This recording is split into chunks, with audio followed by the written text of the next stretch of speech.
দোস্ত তাহলে তো সোয়াল হয়ে গেছে। হ্যাঁ। এখন তো তাহলে মনে কর যে পার্টি মাটি তো হলো, এখন তাহলে তো মনে কর বাড়ি যাওয়া লাগে। হ্যাঁ। বাড়ি যেতে হবে না? ওদিকে কালকে মনে কর যে সোয়াল যেহেতু হয়ে গেছে, হ্যাঁ। দুপুরে আবার খাওয়ার ব্যবস্থা করতে হবে। হ্যাঁ। সোজা সোজা ভাই, সমস্যা নেই। এখন তাহলে কিছু একটা তো করা লাগে, পকেটে তো টাকাও নেই। তাহলে চল দিয়ে বাড়ি যাওয়ার সাথে কিছু একটা হয় না। চল তাহলে। আরে দে দোস্ত ধর।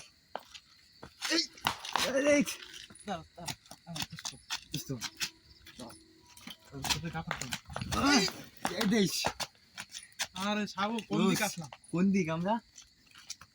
সুপারি গাছে নারকেল এসে তাই না? কোন জায়গায় সুপারি গাছে নারকেল দিলাম? এই যে দোস্ত সুপারি গাছে এই নারকেল। সুপারি গাছে নারকেল।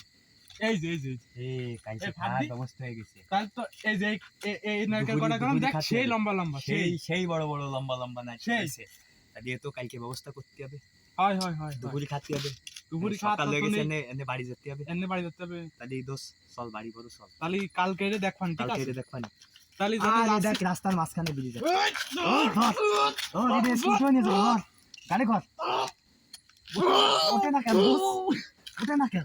তোর দিদি আরে ওঠে না কেন দোস্ত? ওঠে না। তাহলে মনে হয় কি পানি হবে? দিয়ে বানাইছে।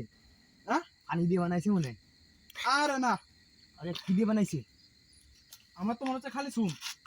খালি চুন। তাহলে শুনের সাথে মানুষ ফান দিয়ে শুন দেখায় না? হ্যাঁ। তাহলে গুড়ে রে দিয়ে ব্যস্ত তাহলে মানুষ গুড়ে তাহলে দিয়ে বেচতে হবে। তা দিয়ে ব্যস্ত যাবানি। দেখ আরেকবার চেষ্টা দে। শুন মনে হচ্ছে না, দেখ সব শুন লাগানো, সব শুন লাগানো। তো আমাকে কি আরো পরিমাণ শুন? তাহলে তো টাকার লাইন হয়ে গেছে আমাকে আবার। আরো টাকার লাইন হয়ে গেছে। আরো টাকার লাইন। তাহলে হেমান নিয়ে এদিকে আতুর নিয়ে আসছি আয়। পড়ে যাচ্ছি ধর। আর না যাস নি এই হয়েছে